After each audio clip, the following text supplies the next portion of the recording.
예배 자리에 나오신 우리 모든 성도님들을 환영하고 축복합니다.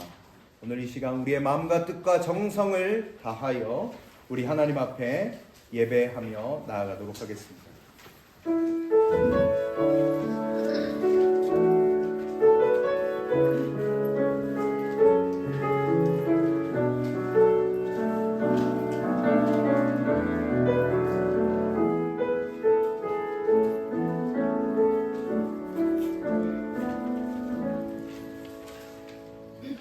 하나님, 우리를 예배의 자리로 인도하여 주심에 감사를 드립니다. 우리의 모든 것들을 내려놓고 주님 앞에 무릎을 꿇고 겸손함으로 주님 앞으로 나아갑니다. 주를 예배하는 이 시간, 오늘 이 자리 가운데 임재하여 주셔서 주의 역사하심과 주의 인도하심 따라 영과 진리로 예배하며 나아갈 수 있도록 우리 가운데 역사하여 주시옵소서. 예배의 시종을 주께 맡깁니다. 처음부터 끝까지 우리와 동행하시며 이 예배를 홀로 영광 받아 주시옵소서. 모든 것 감사드리옵고 예수 그리스도의 이름으로 간절히 기도드립니다. 아멘. 우리 다같이 자리에서 일어나셔서 찬송가 31장으로 하나님을 찬송합니다.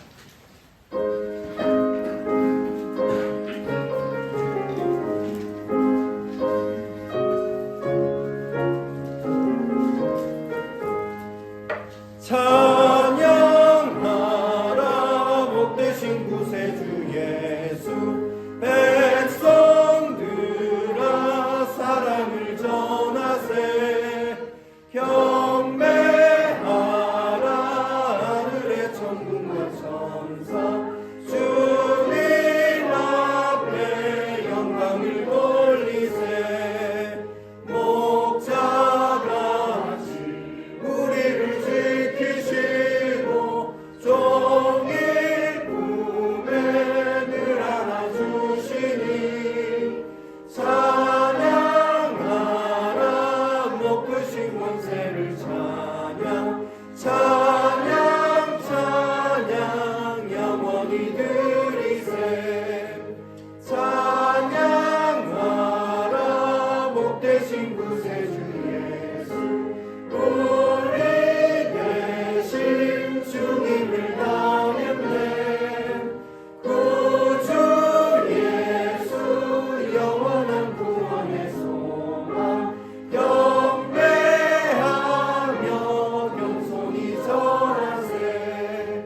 찬양하라 우리 죄 지신 예수, 그의 사랑 한없이 크셔라.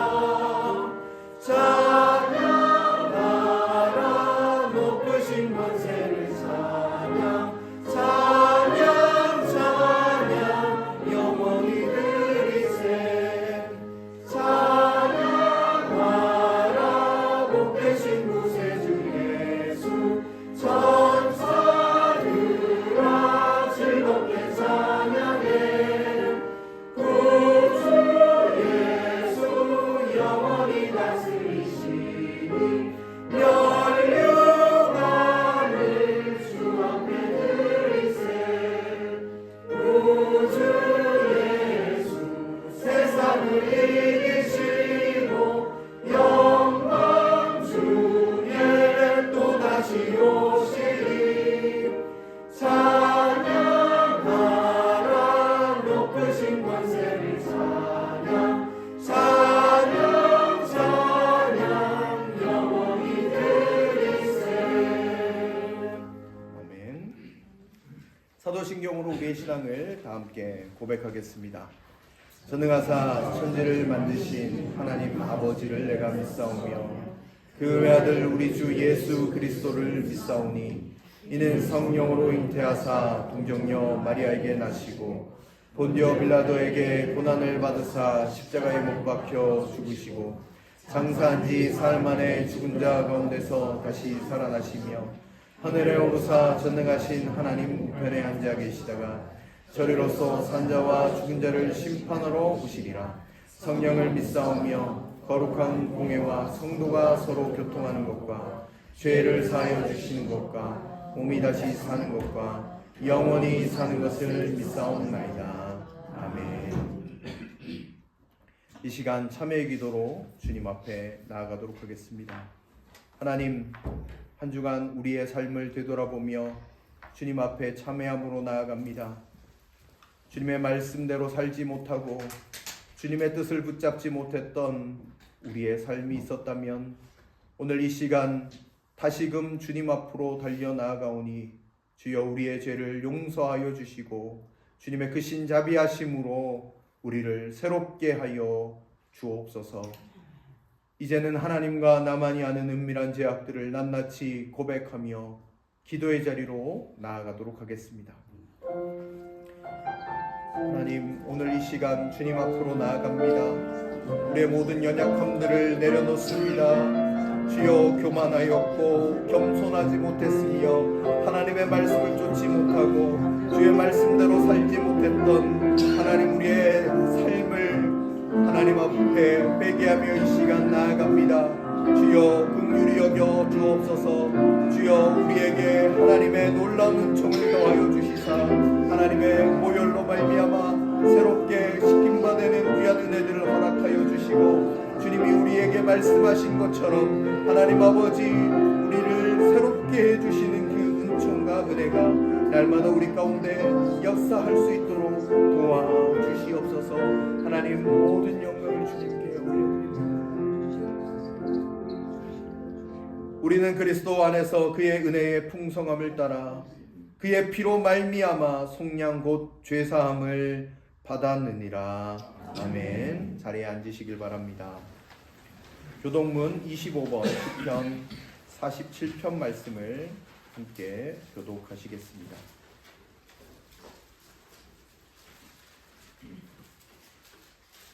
너희 만민들아, 손바닥을 치고 즐거운 소리로 하나님께 외칠지어다.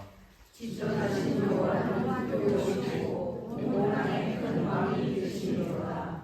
여호와께서 만민을 우리에게, 나라들을 우리 발 아래 복종하게 하시며 우리를 위하여 기업을 기다리시나니 곧 살아가시리라 그래오로다. 하나님께서 즐거운 한성 중에 올라가시며 여호와께서 나팔 소리 중에 올라가시도다. 찬송하라, 하나님을 찬송하라. 찬송하라, 우리 왕을 찬송하라. 하나님은 온 땅의 왕이심이라 지혜의 시로 찬송할지어다. 하나님이 우리 백성을 다스리시며 하나님이 그의 거룩한 보좌에 앉으셨도다.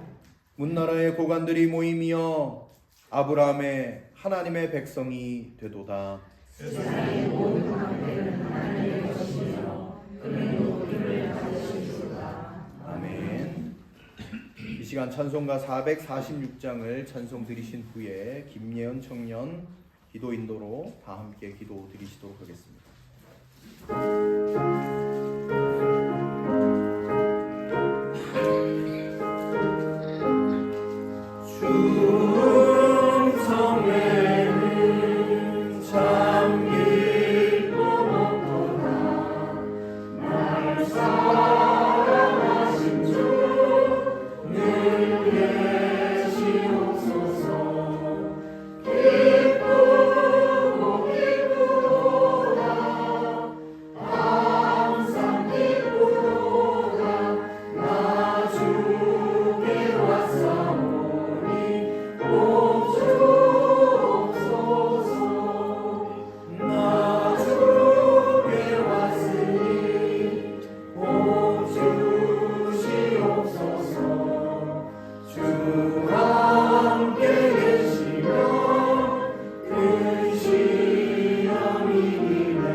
아버지, 마음을 다해 주님께 예배드리러 이 자리에 나오게 하심을 감사합니다. 각자의 사명을 가지고 한 주도 삶을 살다가 이 자리에 함께 예배드리고 싶어 모였습니다. 주님께서 기쁘게 받아주세요. 오늘 나오지 못한 지체들 또한 개개인의 이유가 있을 테니 주님과 1대1 마음을 모아 예배드리길 원합니다. 마음의 중심을 보시는 주님, 우리가 예배의 자리에 온 것이 온전히 주님만 찬양하기 위해 모였음을, 주님만 바라보고 왔음을 고백하며 모든 마음 다 내려놓고 주님만 바라기를 원합니다. 한 주간 알게 모르게 지은 죄, 우리의 부족한 모습, 연약한 모습 모두 고백합니다. 모든 것 다 우리가 할 수 없음을 온전히 주님만 의지하며 나아가게 해주세요. 용서하여 주시고 회복하여 주시며 주님의 음성을 듣고 힘을 얻고 다시 일어나게 해주세요. 현재 휴가 기간이라 교회에 나오지 못하는 성도님들도 많이 있습니다. 그들의 쉼 속에서도 주님이 함께 하시어 지켜주시고 평안하고 다시 회복하여 살아나갈 수 있는 힘을 주시기를 바랍니다. 몸과 마음이 아픈 성도들이 있다면 위로하여 주시고 공동체가 하나 되어 성령님께서 주시는 마음으로 함께 사랑의 나눔 또한 위로가 되게 하시고 힘을 얻길 원합니다. 항상 주 안에서 그저 기쁘고 감사하기를 원합니다. 예배를 시작하는 시간입니다. 목사님을 통해 하나님께서 주시는 말씀도 준비하신 목사님께 축복하여 주시고 그 가정에게도 평안이 있기를 기도합니다. 말씀을 듣는 성도 모두에게도 하나님의 깊은 사랑이 잘 전달되어서 한 주간 또 성령 충만하여 승리하여 살아갈 힘을 더해주세요. 마치는 시간까지 함께 하실 것을 믿으며 감사합니다. 주님, 모든 것을 주관하시는 우리 주 예수 이름으로 간절히 기도드립니다. 아멘.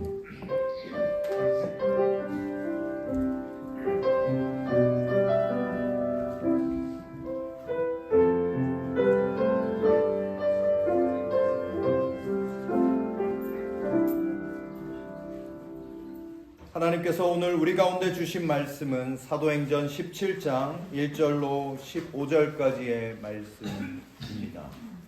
신약성경 262면입니다. 사도행전 17장 1절로 15절까지의 말씀입니다. 봉독하겠습니다.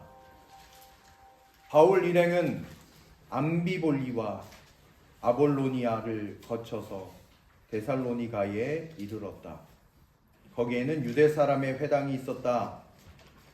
바울은 자기 관례대로 회당으로 그들을 찾아가서 새 안식일에 걸쳐 성경을 가지고 그들과 토론하였다. 그는 그리스도께서 반드시 고난을 당하시고 죽은 사람들 가운데서 살아나셔야 한다는 것을 해석하고 증명하면서 내가 여러분에게 전하고 있는 예수가 바로 그 그리스도이십니다 하고 말하였다. 그들 가운데 몇몇 사람이 승복하여 바울과 실라를 따르고 또 많은 경건한 그리스 사람들과 적지 않은 귀부인들이 그렇게 하였다. 그러나 유대 사람들은 시기하여 거리에 불량배들을 끌어 모아다가 패거리를 지어서 시내에 소요를 일으키고 야손의 집을 습격하였다. 그리고 바울 일행을 끌어다가 군중 앞에 세우려고 찾았다. 그러나 그들을 찾지 못하고 야손과 신도 몇 사람을 시청 관원들에게 끌고 가서 큰 소리로 외쳤다. 세상을 소란하게 한 그 사람들이 여기에도 나타났습니다. 그런데 야손이 그들을 영접하였습니다. 그 사람들은 모두 예수라는 또 다른 왕이 있다고 말하면서 황제의 명령을 거슬러 행동을 합니다. 군중과 시청 관원들이 이 말을 듣고 소동하였다. 그러나 시청 관원들은 야손과 그 밖의 사람들에게서 보석금을 받고 놓아 주었다. 신도들은 곧바로 그날 밤으로 바울과 실라를 베레아로 보냈다. 두 사람은 거기에 이르러서 유대 사람의 회당으로 들어갔다. 베레아의 유대 사람들은 데살로니가의 유대 사람들보다 더 고상한 사람들이어서 아주 기꺼이 말씀을 받아들이고 그것이 사실인지 알아보려고 날마다 성경을 상고하였다. 따라서 그들 가운데서 믿게 된 사람이 많이 생겼다. 또 지체가 높은 그리스 여자들과 남자들 가운데서도 믿게 된 사람이 적지 않았다. 데살로니가의 유대 사람들은 바울이 베레아에서도 하나님의 말씀을 전하는 것을 알고서 거기에도 가서 무리를 선동하여 소동을 벌였다. 그때 신도들이 곧바로 바울을 바닷가로 떠나 보냈다. 그러나 실라와 디모데는 거기에 그대로 남아 있었다. 바울을 안내하는 사람들이 바울을 아테네까지 인도하였다. 그들은 바울에게서 실라와 디모데가 할 수 있는 대로 빨리 그에게로 와야 한다는 지시를 받아가지고 베레아로 떠나갔다. 아멘. 우리 이 시간 오늘 특별 찬양이 있습니다. 우리 김예원 청년께서 하나님께 아름다운 찬양을 올려드리도록 하겠습니다.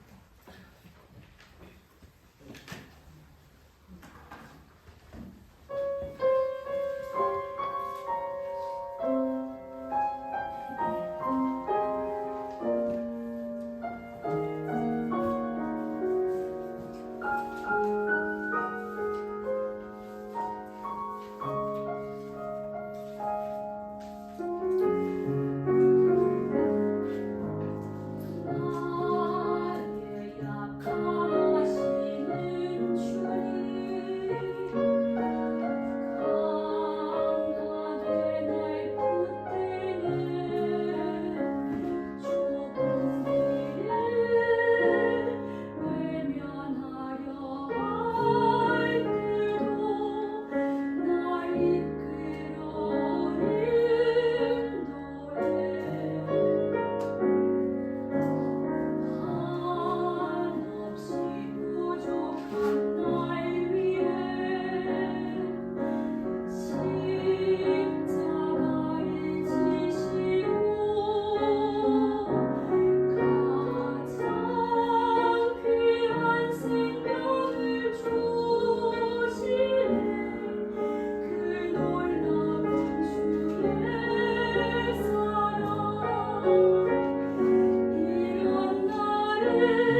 귀한 찬양 감사드립니다. 사랑하는 우리 복음의 모든 성도님들에게 주님의 넘치는 은혜와 기쁨이 함께하기를 간절히 축원드립니다. 우리 옆에 계신 분과 인사를 잠깐 나누실까요? 주님의 사랑으로 사랑합니다. 다시 한번 인사해 주시기 바랍니다. 오늘은 사도행전 17장 1절부터 15절까지의 말씀을 통해서 하나님의 은혜를 함께 나누기를 원합니다. 우리가 계속해서 사도행전 말씀을 살폈습니다. 우리가 잘 알다시피 빌립보에서 바울과 그의 일행이 겪었던 일을 뒤로하고 데살로니가에 도착하였습니다. 빌립보가요 마게도니아에서 가장 큰 도시였다고 한다라고 하면 이 데살로니가는 바로 마게도니아의 수도였습니다. 빌립보만큼이나 큰 상권이 발달되어져 있었고 교통도 상당히 좋았기 때문에 복음을 유럽에 전할 수 있는 좋은 곳이었습니다. 여러분, 앞서 들렀던 빌립보에서 회당이 있었습니까? 없었습니까? 없었죠. 없었습니다. 맞습니다. 그래서 기도처를 찾다가 강가에 이르러서 거기에서 누구를 만났죠? 루디아를 만났습니다. 감사드립니다. 루디아를 만났습니다. 근데 오늘 빌립보와는 달리 데살로니가에는 회당이 있었습니다. 2절 말씀 보시면 바울이 자기의 관례대로 회당으로 갔다라고 기록하고 있는 것을 볼 수 있습니다. 얼마나 그들과 함께 있었는가 보면 새 안식일에 걸쳐서 다시 말하면 3주간 동안 성경을 가지고 그들과 토론하고 이야기하고 또 설명해 주었다라고 기록하고 있죠. 여러분, 그들이 전했던 게 무엇입니까? 3절에 기록되어져 있습니다. 3절 말씀 보시면 그는 그리스도께서 반드시 고난을 당하시고 죽은 사람들 가운데서 살아나셔야 한다라는 것을 해석하고 증명하면서 내가 여러분에게 전하고 있는 바로 예수가 바로 그 그리스도이십니다라고 이야기하였다라는 것이죠. 여러분, 바울이 이야기했던 것은요, 예수 그리스도의 죽음과 부활을 증거했습니다. 그런데요, 저는 이 본문을 보면서 16장과 연결해서 생각을 해보게 되었습니다. 바울이 영적인 통찰력이 있었다라는 것 좀 느끼게 되었습니다. 여러분, 바울은요, 사람이 변화되는 것은 기적과 친절 같은 것으로 변화되는 것이 아니라 말씀으로 변화된다라는 것을 너무나도 잘 알았던 것 같아요. 여러분, 바울이 빌립보에서 겪었던 일, 여러분 16장을 보셔서 아시잖아요. 빌립보에서 어떤 일이 일어났습니까?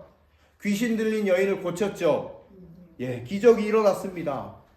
그리고 나서 옥에 그 일로 잡혀 들어가게 되었습니다. 거기에서 더 큰 기적이 일어났죠. 찬송하고 기도하니까 옥문이 열리는 경험을 하게 되었습니다. 그 기적을 경험했던 간수가 예수님을 믿게 되었습니다. 또한 그 집도 예수님을 믿게 되었습니다. 여러분, 우리가 생각해 볼 때에 이런 기적이 사람을 변화시킨 것이라고 우리가 착각할 수 있다라는 사실입니다. 그런데 여러분, 16장 32절을 우리가 잊어버릴 때가 있는데 16장 32절 말씀 한번 같이 보실까요? 제가 읽어드리겠습니다. 그리고 하나님의 말씀을 간수와 그의 집에 있는 모든 사람들에게 들려주었다. 아멘. 여러분, 바울은 알았습니다. 사람을 변화시키는 것이 기적이 아니라 이적이 아니라 능력이 아니라 말씀이라는 것을 너무나도 잘 알았다라는 거죠. 여러분, 지금 데살로니가로 왔습니다. 그러면 빌립보에서 있었던 일에 대해서, 바울의 일행 가운데 있었던 일에 대해서 간증하고 증거하고 그런 마음이 왜 없었겠습니까? 그것이 더 복음 전환하는 데 있어서 도움이 된다고 생각하고 증거하고 싶은 마음이 왜 없었겠습니까? 그런데 2절 말씀을 우리 한번 다시 보실까요? 17장 2절 말씀 보시면 새 안식일에 걸쳐서 성경을 가지고 그들과 토론하였다. 그리고 3절 내용이 어떤 내용을 가르쳤다라고 이야기하고 있습니까? 바로 예수 그리스도에 대해서 3주간 동안 이 이야기를 한 거예요. 그가 자기가 겪은 일이 아니라 자신의 체험과 경험과 능력을 통해서 사람이 변화되는 것이 아니라 오로지 말씀만이 그들의 삶 가운데서 변화와 회심이 일어나게 됨을 사도 바울은 알았던 것이죠. 그랬기에 회당에 들어가서 예수 그리스도가 죽으셨고 부활하셨다라는 것, 그리고 그분이 우리가 기다리고 있는 메시아가 맞다라는 것을 선포하고 있는 것입니다. 이것이 바울이 가진 태도였습니다. 바울은 말씀만이 사람을 변화시킬 수 있다는 것을 알았고 그것을 붙잡았습니다. 제가 바울이었다면 저는 입이 근질근질했을 거예요. 빌립보에서 이런 일이 일어났다, 좀 자랑도 하고 싶었을 거예요. 내가요 빌립보에서요 하나님의 말씀을 전할 때 이런 일이 일어났습니다. 하나님이 살아계십니다. 이러면 사람들이 얼마나 혹할 것입니까?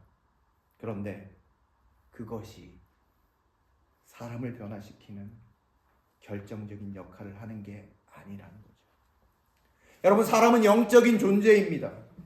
예수 그리스도를 알고 예수 그리스도가 어떤 분인지 말씀을 통해서 알기 시작할 때 온전하고 진정한 변화가 일어나게 된다는 것입니다. 다른 어떤 것으로도 삶은 변화되지 않습니다.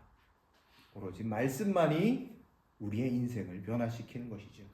그래서 히브리서 4장 12절은 우리에게 이렇게 이야기합니다. 하나님의 말씀은 살아있고 활력이 있어 좌우 날선 어떤 검보다도 예리하여 혼과 영과 및 관절과 골수를 찔러 쪼개기까지 하며 또 마음의 생각과 뜻을 판단하나니, 이렇게 말씀하고 있습니다. 말씀이 살아 역사한다라는 것이죠. 말씀만이 삶을 새롭게 한다라는 것이죠. 하나님께서는 우리에게 그렇게 말씀하고 계시다라는 것입니다. 여러분, 예수님이 돌아가셨을 때 낙심하고 절망하여 엠마오로 내려갔던 두 제자를 여러분 아실 겁니다. 예수님이 돌아가셨으니까 그들의 인생에 무슨 희망이 있었겠습니까? 절망을 가득 안고 소망이 없어서 예루살렘에서 엠마오로 내려가고 있었습니다. 그때 부활의 주님을 만났습니다. 그런데 알아보지 못했죠. 왜냐하면 성경에도 기록되어져 있지만 눈이 가려져 있었기 때문입니다. 그런데 그들이 길을 가면서 예수님께서 구약 성경을 통해서 예언되어 있는 메시아의 내용, 그리고 예수님에 대한 내용들을 풀어주시기 시작했어요. 성경을 통해서 예수님이 어떤 분이신지 깨닫게 해주셨어요. 말씀을 풀어주신 것이죠. 그때 그들에게 어떤 변화가 일어나는지 아시죠, 여러분? 성경이 이렇게 기록되어져 있습니다. 말씀을 풀어주실 때 우리의 마음이 뜨거워지지 않았느냐, 이렇게 얘기합니다. 그 밤에 엠마오에 도착했는데 그들은 곧장 어디로 다시 올라갑니까? 그 밤에요. 강도들이 있고 들짐승들이 있음에도 불구하고 그 밤에 엠마오에서 예루살렘으로 다시 올라가기 시작합니다. 예수님을 만났다, 내가 메시아를 만났다라는 것을 선포하기 위해서, 전하기 위해서 그들은 올라갔던 것이죠. 여러분, 그들이 변화될 수 있었던 것이 무엇입니까? 바로 말씀이었다라는 것입니다. 말씀을 풀어주시고 그 말씀을 통해서 예수 그리스도를 만나게 될 때 그들의 인생이 완전히 뒤바뀌게 되었던 것입니다. 한 이야기를 좀 드려보고 싶습니다. 어떤 남자가요, 알코올에 이렇게 중독이 돼서 이 비참한 삶을 살고 있었습니다. 그런데 그 가정에 그 아내에게 어떤 사람이 성경을 한 권 줬어요. 그래서 이 아내가 성경을 읽다가 예수님을 정말 만나게 되었습니다. 말씀이 그녀를 구원하게 만든 것입니다. 이 아내는 성경을 계속 읽는 거예요. 성경을 통해서 많은 위로도 받고 그것을 보물처럼 아끼면서 그렇게 살아갔습니다. 그런데 이 알코올 중독 남편은 이 아내의 신앙을 비웃었습니다. 하루는 남편이 만취해서 집에 돌아와서 아내의 손에 있는 이 성경을 빼앗아서 난로에 던져버렸습니다. 보자, 네 성경이 뭐가 될지. 그러면서 던졌어요. 다음날 아침에 이제 남은 죄를 치우다가 타다 남은 성경 몇 쪽을 보게 되는데 그중 마태복음 24장 35절에 있는 말씀, 예수님의 말씀이 눈에 딱 들어왔어요. 그게 어떤 말씀이냐면 천지는 없어지려니와 나의 말은 없어지지 아니하리라. 탄 것 같은데 그 말씀이 타지 않고 딱 그의 눈에 들어오게 되었습니다. 그는 그 구절을 읽고 그는 깜짝 놀랐습니다. 성령께서 그 경험을 사용하셔서 그 즉시 회개하게 하고 그 말씀 한 구절로 말미암아 그는 믿음과 구원을 얻게 되었습니다. 사랑하는 성도 여러분, 신앙은요 연수로 따지는 것이 아닙니다. 내가 20년, 30년 신앙생활했어요. 예배 출석했어요. 여러분, 이것으로 우리의 삶이 변화되는 게 아닙니다. 말씀 한 구절이라도 그 말씀을 내 삶 속에서 아멘하고 받아들이고 그 말씀이 내 삶의 실제가 되어지기 시작할 때 나의 인생이 변화되어진다는 것을 우리가 꼭 기억해야 한다는 것입니다. 여러분, 제가 목회하면서 복음교회 심우하면서 가장 중점에 두는 것이 무엇인지 아십니까? 아실 겁니다. 하나님 말씀 같이 읽는 거, 같이 성경 공부하는 거, 그 속에서 주님을 만나는 거, 그것을 가장 중점을 둡니다. 왜 그렇습니까? 제가 아무리 좋은 말을 해도요, 사람을 변화시키는 것은요, 하나님의 말씀이라는 것이죠. 이 성경 말씀이 사람을 변화시키는 것이기 때문에 우리가 하나님의 말씀을 보는 겁니다. 하나님의 말씀을 읽는 겁니다. 하나님의 말씀을 암송하는 겁니다. 묵상하는 겁니다. 여러분, 우리의 삶이 말씀 중심이 될 수 있도록 그렇게 살아가시는 저와 여러분들이 되시기를 간절히 축원드립니다. 말씀을 읽는 거죠.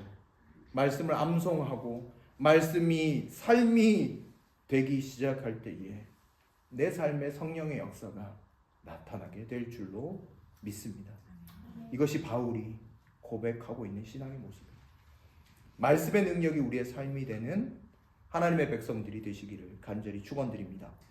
바울이 말씀을 전할 때 두 가지 반응이 나타났어요. 첫 번째 반응, 부정적인 거 먼저 한번 살펴보겠습니다. 5절 말씀 한번 보실까요? 5절 말씀 보면 그러나 유대 사람들은 어떻게 해요? 시기하여 불량배를 모아서 야손의 집을 습격했다라고 기록하고 있습니다. 그리고 바울 일행을 끌어다가 군중 앞에 세우려고 찾았다라고 이야기합니다. 여러분, 말씀은 똑같이 들렸어요. 근데 말씀에 정직하게 반응했더라도, 그것이 무엇인지 살펴보기만 했더라도 그들에게 생명의 역사가 나타났을 겁니다. 그런데 그들이 가지고 있는, 유대인들이 가지고 있던 선입관과 고집, 생각들이 예수 그리스도로 향하지 못하게 만들었습니다. 그러니 분을 내고 성질을 내고 죽이려고 했습니다. 데살로니가에서만 그런 것이 아닙니다. 오늘 본문을 한번 보시면 13절 한번 보실까요? 13절 보시면 데살로니가의 유대 사람들은 바울이 베레아에서도 하나님의 말씀을 전하는 것을 알고서 거기에도 가서 무리를 선동하여 소동을 벌였다. 원정까지 갔다라는 거예요. 원정까지 가가지고 이렇게 해코지를 했습니다. 여러분, 이들도 말씀을 들었던 자입니다. 그 말씀을 받아들이지 않으니 어떤 일이 일어났습니까? 회방하고 방해했습니다. 그리고 공격했습니다. 생명의 말씀을 받아들이지 않으니 죽이고 때리고 하는 죄악의 역사가 일어나는 것을 볼 수 있습니다. 그런데 두 번째 반은 그 말씀을 마음의 중심에 받아들이는 사람들의 역사를 봅니다. 이들은 평범한 노멀한 그런 사람들이었습니다. 그런데 이제 이 말씀 때문에 노멀한 인생을 뛰어넘어서 슈퍼 노멀한 인생으로 변화되기 시작했습니다. 우리 4절 말씀 같이 한번 보실까요? 4절입니다. 그들 가운데 몇몇 사람이 승복하여 바울과 실라를 따르고 또 많은 경건한 그리스 사람들과 적지 않은 귀부인들이 그 그렇게 하였다. 아멘. 바울이 이렇게 기적과 능력을 행하지 않았지만 말씀을 들을 때 어떤 일이 일어났습니까? 예수 그리스도를 구세주로 고백하는 사람들이 일어나기 시작했습니다. 구약의 성경 말씀을 풀어주기 시작하니까 그 속에서 예수 그리스도를 발견하고 나아가는 사람들이 생겨났고 새 생명의 역사가 일어났어요. 특별히요, 여러분 데살로니가 교회에 나중에 사도 바울이 편지하는 것 내용을 여러분 아실 겁니다. 성경에 있죠. 데살로니가 전서, 후서가 바로 데살로니가 교회에 편지하는 내용이잖아요. 데살로니가 교회가 얼마나 말씀을 들을 때에 사모했는지, 얼마나 마음 중심에 하나님의 말씀이 있었는지를 데살로니가 전서를 통해서 우리가 알 수 있는데요. 데살로니가 전서 2장 13절 말씀을 우리 같이 한번 찾아보시면 좋겠습니다. 데살로니가 전서 2장 13절은 신약성경 393면입니다. 393면 데살로니가 전서 2장 13절. 네. 제가 읽어드리겠습니다. 우리가 하나님께 끊임없이 감사하는 것은 여러분이 우리에게 하나님의 말씀을 받을 때에 사람의 말로 받아들이지 아니하고 실제 그대로 하나님의 말씀으로 받아들였기 때문입니다. 이 하나님의 말씀은 또한 신도 여러분 가운데서 살아 움직이고 있습니다. 아멘. 사도 바울이 이 데살로니가 교회를 보면서 칭찬하는 거예요. 감동하고 있는 것이죠. 그 내용이 오늘 봤던 내용인데, 하나님의 말씀을 받을 때 사람의 말로 받지 아니하고 하나님의 말씀으로 받아들이고 그 말씀이 살아 역사하도록 그들 마음 중심에 늘 하나님의 말씀이 있었다라는 사실입니다. 이것을 편지하면서 감사하고 있고요, 그들에게 고백하고 있고 칭찬하고 있는 겁니다. 그들 공동체 가운데 하나님의 말씀이 가득했다라는 것이죠. 여러분, 이 데살로니가 교회와 마찬가지로 베레아에 있었던 사람도 마찬가지입니다. 사도행전 17장 11절 말씀 한번 보실까요? 제가 읽어드리도록 하겠습니다. 베레아의 유대 사람들은 데살로니가의 유대 사람들보다 더 고상한 사람들이어서 아주 기꺼이 말씀을 받아들이고 그것이 사실인지 알아보려고 날마다 성경을 상고하였다. 상고했다라는 말은 묵상하고 연구하고 살펴보고 이렇게 했다라는 것입니다. 베레아 사람들은 데살로니가 사람들보다 더하게 말씀을 사모하는 사람이었습니다. 바울이 증거했던 것이 무엇일까요? 아마 데살로니가 교회에 증거했던 것과 동일한 것입니다. 예수님은 그리스도이십니다. 예수님은 죽으셨습니다. 예수님은 부활하셨습니다. 우리의 메시아가 되십니다. 이 내용들. 그때 그 말씀을 받고 그것이 어떤 의미가 있는지 묵상하고 공부하면서 그 속에서 예수님을 더욱더 깊이 만났던 사람들이 베레아에서 믿은 그리스도인들이다 라고 기록하고 있습니다. 하나님의 말씀을 가슴 깊이 새기고 나아갔던, 그래서 주의 구원과 은혜와 역사를 경험했던 사람들이 이 베레아에 있었던 교인들이었다라는 거예요. 저는요, 이 17장 1절부터 15절의 내용을 보면서 여러분 보시면 사람들의 이름이 나오지 않아요. 야손 빼놓고 나오지 않아요. 그냥 어떤 귀부인, 어떤 사람들, 유대인들, 경건한 유대인들 이름이 나오지 않아요. 정말 노멀한 인생을 살아왔던 사람들이에요. 그런데 하나님의 말씀을 붙잡고 살아감으로 말미암아 그들의 인생이 비범한 인생, 생명의 인생이 되는 것을 우리가 보게 된다라는 사실입니다. 베레아에 있었던 교인이 누구인지, 데살로니가 교인이 누구인지 몰라요. 야손을 제외하고 우리와 같이 지극히 평범한 사람들이었습니다. 보통 인생이었죠. 그러나 그들이 하나님의 말씀을 듣고 하나님의 말씀이 그들 마음 중심이 될 때 그들은 주님과 함께하는 슈퍼노멀의 인생을 살기 시작했다라는 사실입니다. 겉으로는 지극히 평범해 보이나 삶의 형편은 달라진 것이 없어 보이나 주와 함께하는 인생, 담대한 인생, 주와 함께 걷는 위대한 인생으로 바뀌게 되었다라는 사실입니다. 이름도 빛도 없었지만 그들의 인생은 누구보다도 찬란하게 주님의 빛으로 빛나는 고귀한 인생이 되었던 것입니다. 여러분, 말씀을 중심으로 살아가는 인생은 고난과 역경을 돌파하는 능력이 있습니다. 오늘 본문을 보면 유대 사람들이 누구의 집을 습격했습니까? 야손이라는 사람의 집을 습격했습니다. 이유가 무엇인가 봤더니 이 바울의 일행을 영접하고 맞아들이고 그들의 먹을 걸 제공하고 잠자리를 제공하고 나아갔기 때문에 그렇다라는 거죠. 여러분 야손의 집을 습격했는데, 그런데 여러분 이 야손의 집에서 데살로니가 교회가 시작이 됩니다. 사도행전 16장에 보면 빌립보에서 누구의 집에서 교회가 시작되었습니까? 루디아의 집에서 시작됐고, 데살로니가는 이 야손의 집에서 하나님의 역사가, 하나님의 교회가 새롭게 시작되었습니다. 야손은 믿음과 동시에 고난이 찾아왔습니다. 그들의 인행을 받아들일 때, 먹히고 입힐 때, 재울 때 고난이 찾아왔습니다.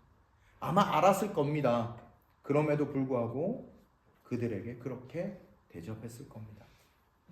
그 말씀의 능력이 그들의 삶의 실제가 되니까 환경이 어려워도 또 상황이 좋지 못해도 말씀의 기품 때문에 그것을 돌파하고 이기게 되었다라는 사실이죠. 여러분, 감리교회 창시자였던 존 웨슬리가 미국으로 가려고 탄 배가 항해 중 침몰 직전의 위기 상황을 만나게 되었어요.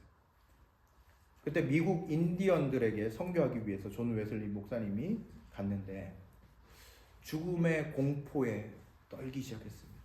이 한쪽 구석에서 나는 이렇게 죽나 보다, 이런 생각이 들면서 막 이렇게 했대요. 그런데 다른 한쪽에서 침착하게 찬송을 부르고 평안을 유지하고 말씀을 보는 사람들을 보게 되었습니다. 그럼 이들이 누군지 아십니까? 네, 바로 모라비안 교도들이었습니다. 모라비안들은 여러분 아시다시피 독일 경건주의의 대표적인 그룹이잖아요.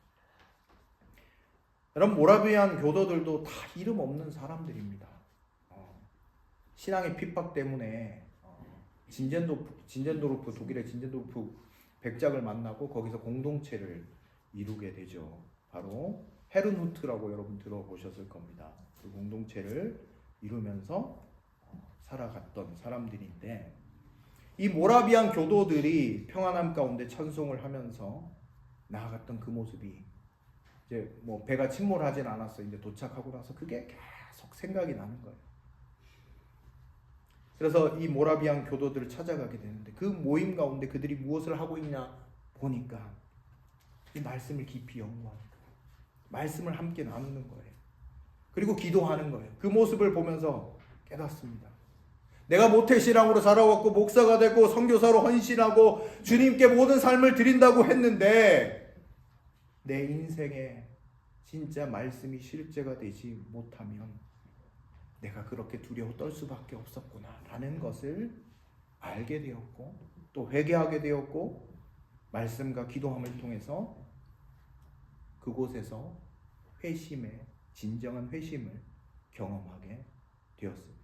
그리고 성령 충만함을 받고 이 온 영국 땅이 부흥 운동의 시작이 바로 웨슬리로부터 시작이 되었는데 바로 그와 같은 사람으로 쓰임 받게 되었다라는 것이죠. 여러분, 이 진젠도르프와 모라비안 공동체가 얼마나 대단한지 아십니까? 아무도 근대에 선교하지 않은 그 시절에 그 작은 공동체가요 세계 선교를 담당했어요. 선교의 역사에 놀랍게 쓰임받는 공동체가 이 모라비안 공동체입니다. 세계 교회가 다 어두워져 있는 그 시절에 이 모라비안 공동체가 선교의 위대한 역사를 계속해서 이루면서 나아갔어요. 여러분, 로중 들어보셨을 겁니다. 작은 성경 묵상집이죠. 올해로 294판을 출판했습니다. 이 성경 묵상집은 1731년 성경 묵상집을 처음 출간해서 매년 한 권씩 성경 묵상집을 만들어내서 지금 294년간 성경 묵상집을 출판했습니다. 지금 현재 68개 언어, 전 세계 100개국에서 이 헤르누트 성경 묵상집이 보급되고 있습니다. 진젠도르프와 그 모라비안 교도들, 헤르누트 공동체, 정말 이름도 없이 빛도 없이 살아왔던 사람들이었으나 삶의 말씀을 간절히 사모하고 기도하면서 나아갈 때 아무도 세계 선교에 관심이 없었던 그 시절 하나님께서 사용하시는 그런 공동체였고, 노말한 인생이 아니라 정말 슈퍼 노말한 인생으로 변화되었습니다. 사랑하는 성도 여러분, 말씀을 맺으려고 합니다. 사도 바울의 삶, 그가 주목하였던 것도 예수 그리스도의 말씀이었습니다. 하나님의 말씀이었습니다. 데살로니가 교회, 베레아의 교회, 이 헤르누트 공동체가 바라봤던 것도 단 한 가지였습니다. 하나님의 말씀이었습니다. 평범한 그들의 삶에 말씀이 들리고 말씀이 그들의 삶을 주장하기 시작할 때 그들은 새로운 인생을 살게 되었던 것을 여러분 꼭 기억하시길 바랍니다. 바울이 그렇게 자랑할 간증이 많음에도 불구하고 하나님의 말씀을 나누었던 것도 바로 말씀만이 사람을 살릴 수 있음을 믿었기 때문이고, 그 교인들도, 초대교회 교인들도 말씀을 사모하면서 그들의 인생의 중심으로 말씀을 놓고 살아갈 수 있었던 것도 바로 말씀만이 그들의 인생을 새롭게 한다는 것을 알았기 때문일 것입니다. 사랑하는 성도 여러분, 이번 한 주간 정말 말씀이 실제가 되는 은혜가 있게 되어지기를 간절히 축원드립니다. 말씀의 능력으로 살아가십시오. 그래서 믿음으로 이 세상을 능히 돌파하는 하나님의 사람들이 되시기를 주님의 이름으로 간절히 축원드립니다. 기도하겠습니다. 오늘 함께 기도할 때 여러분 우리의 마음 중심에 무엇이 있는지 돌아보십시오. 하나님의 말씀입니까? 나의 고집과 나의 생각과 나의 판단입니까? 오늘 이 시간 여러분들의 마음을 내어 드리십시오. 그리고 주님 앞에 고백하십시오. 하나님, 내가 다시금 날마다 말씀을 붙잡고 살아가겠습니다. 하나님, 말씀이 실제가 되는 삶으로 말미암아 그냥 그저 그렇게 흘러가는 인생이 아니라 하나님의 은혜 안에서 비범하고 소중한 인생을 살아갈 수 있도록 역사해달라고 여러분의 삶을 주님께 맡겨드리며 기도하십시오. 그리고 우리 말라위와 요르단 선교지를 위해서 여러분 기도해 주시고, 또 사랑하는 환우들을 위해서도 여러분 기도하여 주십시오. 그리고 멀리 출타한 우리 성도님들을 위해서도 같이 기도하여 주시길 바랍니다. 기도하겠습니다. 하나님 아버지, 오늘 말씀을 통하여 우리 가운데 깨닫게 해주신 것을 감사합니다. 하나님 아버지, 사도 바울이 하나님의 말씀을 붙잡고 그렇게 살아갔던 것처럼 말씀이 삶의 중심이 되어질 수 있도록 인도하여 주옵소서. 세상의 그 어떤 것도 하나님 아버지, 하나님의 말씀과 비길 수 없음을 우리가 고백합니다. 하나님, 나의 생각과 나의 뜻과 나의 판단과 하나님 나의 아집이 하나님 아버지 내 인생을 주장하는 것이 아니라 주의 말씀이 하나님 살아 역사하여 하나님 내 삶을 흔들고도 남음이 있는 하나님 귀한 삶이 되어줄 수 있도록 인도하여 주시옵소서. 우리의 연약함을 주께 맡길 때 주여 함께하여 주시고 주여 거룩하게 하여 주시고 하나님 우리의 삶이 주님께 드려지는 아름다운 삶이 되어질 수 있도록 인도하여 주시옵소서. 사랑하는 아버지, 복음의 모든 성도님들 하나님 어느 곳에 있든지 하나님 눈동자와 같이 보호하여 주시고 그들의 삶을 주께 맡겨드리오니 주여 은혜를 더하여 주시고 하나님 같은 은혜로 하나님 역사하여 주시옵소서. 하나님 아버지 말라위에 이르던 선교지와 선교사님의 사역을 위하여 함께 기도합니다. 하나님 기억하여 주십시오. 그들의 삶을 붙잡아 주시고 온전하게 새롭게 하여 주십시오. 하나님 또한 간절히 기도하기를 우리 사랑하는 환우들 하나님 그 병상에서 주를 찾고 구할 때 그 부르짖음이 하나님 아버지 하나님께 상달되어져서 하나님이 회복시켜 주시고 하나님께서 온전하게 하여 주심으로 말미암아 감격함으로 함께 예배하며 나갈 수 있도록 하나님 함께하여 주시옵소서. 하나님 은혜를 더하여 주시옵소서. 하나님 모든 영광을 주께 받고 주님 아버지 함께 하시옵소서. 주님께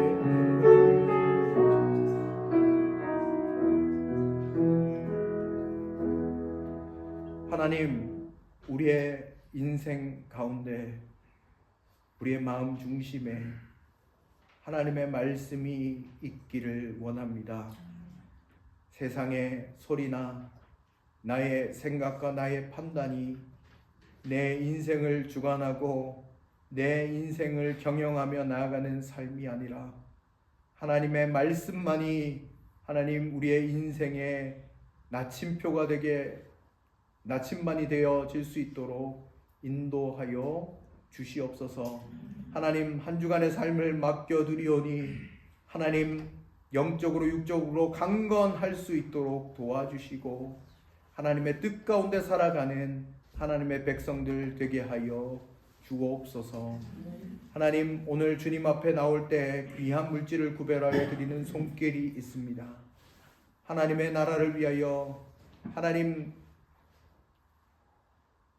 이 귀한 물질을 주께 바치오니 이 물질을 통하여 썩어진 곳에 새로운 생명이 드러나게 하여 주시고 하나님 눈물 짓는 백성들 가운데 하나님 기쁨과 평강의 소식이 증거되어지는 곳에 귀하게 사용되어지는 예물 되게 하여 주옵소서. 하나님 우리 성도님들의 한 주간의 삶을 주께 맡겨드립니다. 주께서 경영하여 주시고 삶의 모든 필요를 채우시고 공급하여 주옵소서. 모든 것 감사드리며 예수님의 이름으로 기도드립니다. 아멘. 이 시간 우리 백무현 장로님 나와주셔서 교회 소식을 전해주시겠습니다.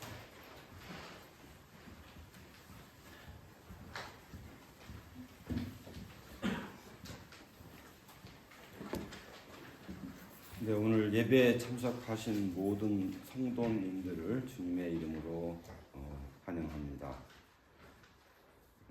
오늘 귀한 말씀 전해주신 목사님께 감사드리고요. 또 예배관 특별 찬양을 해주신 김예은 자매님께도 감사드립니다. 오늘 저희와 처음 예배를 같이 보신 분들을 소개해 올리겠습니다. 송수영 목사님 잠깐 일어나 주시겠어요? 네, 환영합니다. 수 목사님 지난주 화요일 날 여기 복음에 왔고요. 여기 독일에서 신학 공부를 하러 오셨고 아마도 저희 교회와 오래 같이 생활을 할 수 있을 것으로 기대합니다. 그리고 김도연 자매님 어디 계신가요? 잠깐 일어나 주시겠어요? 네, 환영합니다.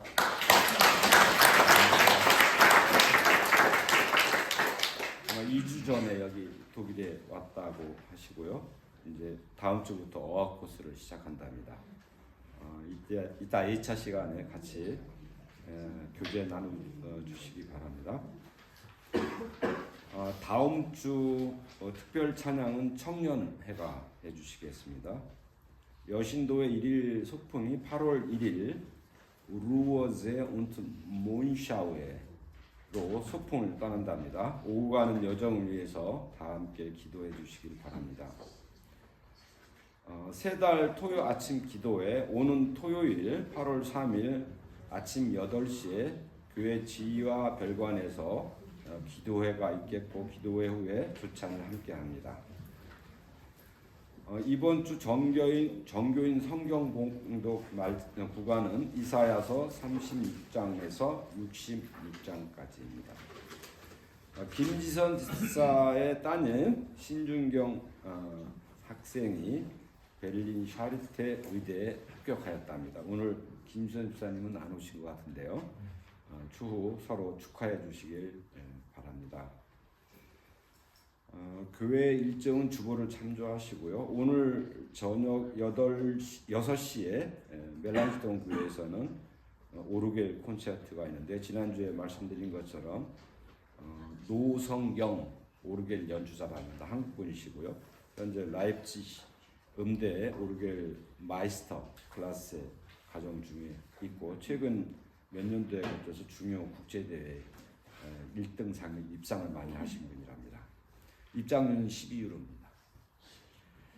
오늘 주방봉사는 사랑 구역에서 수고해 주시겠습니다. 교회식 전해드렸습니다.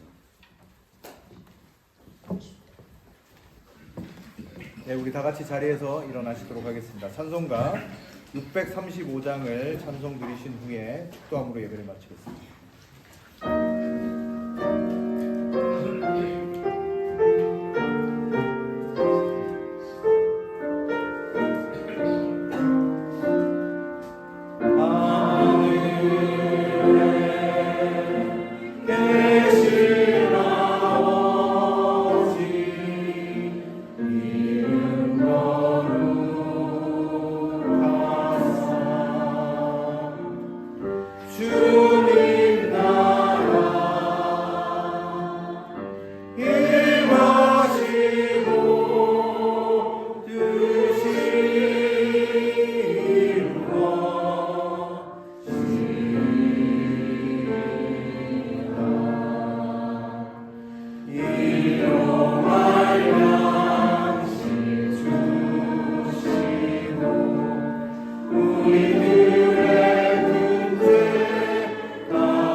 이제는 우리 구주 예수 그리스도의 은혜와 하나님의 사랑과 성령의 위로 충만 교통하심의 역사가 하나님의 말씀을 기억하며 우리의 삶 가운데 말씀이 우리의 삶의 기준이요 소망이 되기를 간절히 소망하며 나아가는 여기에 모인 모든 예배자들 가운데 이제로부터 영원토록 함께 하시기를 간절히 축원하옵나이다.